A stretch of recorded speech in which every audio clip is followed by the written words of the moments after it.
अश्विनी चौबे, इसी बिहार से अश्विनी चौबे उनके चुनाव के लिए तैयारी शुरू कर देते हैं। हमारी पार्टी जो है बराबर सक्रिय रूप से हमारी हर प्रकार की चीजों को देखकर, संगठन के सभी स्थिति को जानते हुए हम लोग बराबर चुनाव के मूड में रहते हैं। इसलिए कहीं कोई चिंता की बात नहीं है। वो लोग समझें जो अनर्गल बयानबाजी कर रहे हैं, झूठों का बाजार गर्म कर रहे हैं, झूठ का बाजार गर्म करने में जिनको माहिर है जो लोग, वो लोग समझें।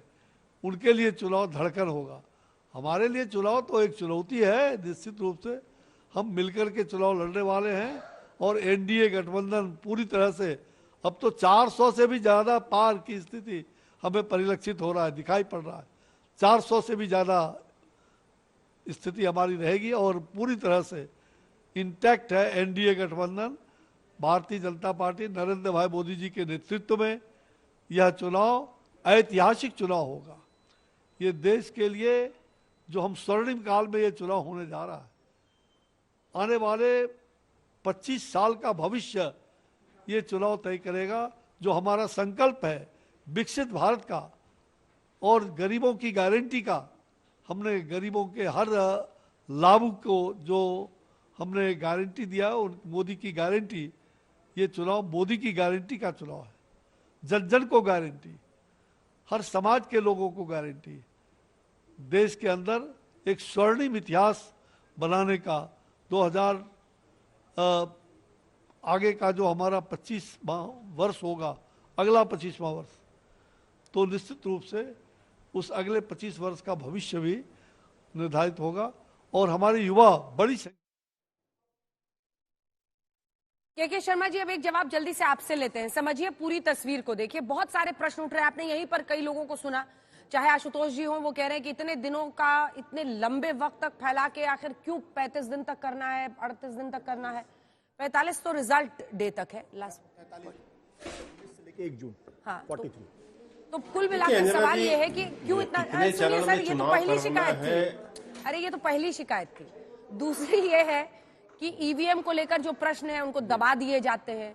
तीसरा प्रश्न है जो वहां पर भी एक पत्रकार ने मुख्य चुनाव आयुक्त से पूछा कि आपके नेताओं के खिलाफ तो कोई कार्रवाई नहीं होती है, विपक्षी नेता अगर कुछ बोलते हैं तभी चुनाव आयोग कार्रवाई करता है। बहुत सारे प्रश्न उठे हैं, सबका जवाब दीजिए। सबसे बड़ी तो उनकी स्वयं पुरोहित जी की, टीएमसी के प्रवक्ता की शिकायत है। वो कह रहे हैं 7 फेज में पश्चिम बंगाल में क्यों, जब वहां पर 42 सीटें हैं, जबकि 80 सीट यूपी में है, उसके साथ साथ आप वहां भी 7 फेज कर रहे हैं। 40 सीट वाले बिहार में भी 7 फेज में चुनाव आयोग करा रहा है इलेक्शंस। देखिए, मैं सबसे पहले तो अंजना जी ये कहना चाहता हूं कि कितने चरणों में चुनाव होगा इसका निर्णय चुनाव आयोग करते हैं। वो एक स्वायत्त संस्था है, ये उनको अधिकार है कि वो कितने चरण में कराएं, कितने में न कराएं। आप एक विश्लेषक हैं, आप अपनी बात कह सकते हैं मीडिया में, अच्छी बात है, कहने का हक है, कहना भी चाहिए। लेकिन ये निर्णय चुनाव आयोग को लेना है। वो उसको अपनी सुविधाएं देखनी है, उसको सही और पारदर्शी जो है वोटिंग कराना है और जनता के बीच सबकी सहभागिता को भी तय भी करना है। रही बात जो पश्चिम बंगाल के मित्र मेरे कह रहे हैं कि पश्चिम बंगाल में इतना क्यों, तो पश्चिम बंगाल इस देश में इकलौता ऐसा राज्य है 21वीं सदी में जिसमें 21वीं सदी में भी आज चुनाव के पहले हिंसा, चुनाव के दौरान हिंसा, चुनाव परिणाम आने के बाद हिंसा। ये खबरें मैं नहीं कह रहा हूं अंजना जी, आप अपने ही चैनल के तमाम रिपोर्ट्स लिखवा लीजिए। विधानसभा चुनाव हो, लोकसभा चुनाव हो, नगर परिषद का चुनाव हो, इसके बाद किस लेवल की हिंसा होती है, कितने कत्लेआम होते हैं, खून बहाते हैं। ये तृणमूल कांग्रेस के जो वहां के इनके पता नहीं समर्थक हैं क्या है जो लोग हैं, और इसके बाद इतनी हिंसा कैसे होती है और ममता बनर्जी की बोलती बंद रहती, मुंह बंद करके बैठी रहती है, वो किसी पर कार्रवाई नहीं होने देती है। पुलिस व्यवस्था, कानून व्यवस्था तो उनके हाथ में होती है। लेकिन कितने लोग पलायन करते हैं, कोई झारखंड में जाके शरण लेता है, कोई जाकर जीता हुआ पार्षद, जीता हुआ जनप्रतिनिधि कोई झारखंड में शरण ले रहा है, कोई दिल्ली में ले रहा है, कोई बिहार में ले रहा है। ऐसी हालात 21वीं सदी के अंदर ये बना के रखा है पश्चिम बंगाल को। तो वहां पर इस बात की चिंता, नागरिकों की सुरक्षा की चिंता होगी या नहीं होगी। आप देखिए पोलिंग बूथ के समय ईवीएम को लेकर फेंक देते हैं, किस तरह से बम चलते हैं, अभी आपने विधानसभा चुनाव में देखा। तो आखिर वहां पर क्या हिंसा को बढ़ावा दिया जाए? तो वहां पर 7 चरणों में करना बहुत जरूरी है।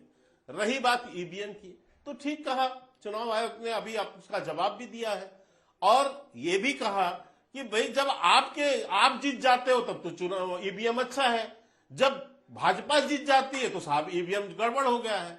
अब ये हिमाचल जीत गए, कर्नाटक जीत गए तो ईवीएम साहब अच्छा था, और यदि दूसरे 4 राज्यों में इधर हार गए तो साहब ईवीएम में गड़बड़ी है।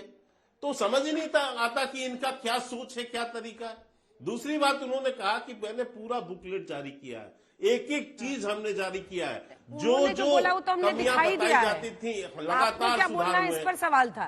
एक सेकंड में लौट रही हूँ आपके पास। इसके अलावा क्या जवाब है? अब हाँ ठीक है, मैं लौट रही हूँ सर आपके पास। एक बार सीधा चलते हैं हरियाणा में, चंडीगढ़ से इस वक्त हमारे सहयोगी सत्यन हमारे साथ जुड़ रहे हैं और अभय चौटाला आपके साथ हैं, आईएनएलडी वाले। अब तो दुष्यंत चौटाला भी बीजेपी से अलग हो गए हैं, नई समीकरण। पिछली बार मतलब लोकसभा चुनाव में तो सफाया ही हो गया था, इस बार क्या उम्मीद लगा रहे हैं, कैसे देख रहे हैं इन तारीखों को?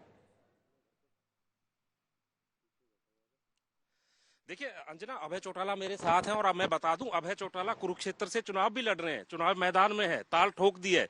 और सवाल यह है चौटाला साहब, एक गठबंधन अभी टूटा है और एक गठबंधन हरियाणा में बना है कांग्रेस का और आम आदमी पार्टी का, तो किस तरीके से चुनाव मैदान में जाएंगे आप? ये फैसला तो हमारी पार्टी ने किया है, ये मेरा फैसला नहीं। हमने 5 मेंबर की कमेटी बना करके 10 के 10 लोकसभा क्षेत्र में भेजी थी। वहाँ अलग अलग लोगों से कौन कौन कैंडिडेट है उनके नाम लिए गए। सब पार्टी के जो हमारे पदाधिकारी उनसे राय करी गई, इनमें किस किस को आप मजबूत आधार के साथ मानते हो जो चुनाव में अच्छी परफॉर्मेंस कर सके। कुरुक्षेत्र के अंदर सबकी तरफ से एक राय बनी कि मैंने पहले कुरुक्षेत्र से चुनाव लड़ा है और सबकी राय थी कि मैं फिर लड़ूं। कमेटी के कल सारे मेंबर आए थे मेरे पास, उन्होंने आकर के ये बात बताई।